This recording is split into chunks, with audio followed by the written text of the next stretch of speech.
যুদ্ধবিরতির পর ইউক্রেনের নিরাপত্তা নিশ্চিতে বড় পদক্ষেপ নিয়েছে পশ্চিমা দেশগুলো। বৃহস্পতিবার ফ্রান্সের রাজধানী প্যারিসে প্রেসিডেন্ট ভলোদিমির জেলেনস্কির সঙ্গে বৈঠক শেষে ফরাসি প্রেসিডেন্ট ইমানুয়েল ম্যাখো জানান, অন্তত ২৬টি দেশ যুদ্ধ শেষে ইউক্রেনের সেনা মোতায়েনে সম্মত হয়েছে। ম্যাখো বলেন, ইউক্রেনের সেনাবাহিনী পুনর্গঠন ও শক্তিশালী করতেও প্রতিশ্রুতি দিয়েছে দেশগুলো।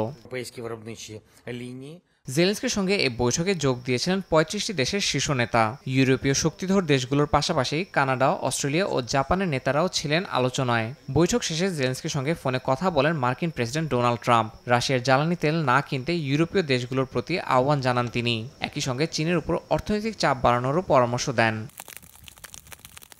এদিকে বৃহস্পতিবার উত্তর ইউক্রেনের চেরনিহিভ শহরের কাছে ড্যানিশ শরণার্থী সংস্থার একটি মানবিক মাইন অপসারণ অভিযানে রুশ সেনাবাহিনী ক্ষেপণাস্ত্র হামলা চালায়। এতে কয়েকজনের হতাহতের খবর পাওয়া যায়। সবাই ইউক্রেনের নাগরিক ছিলেন বলে জানায় কর্তৃপক্ষ।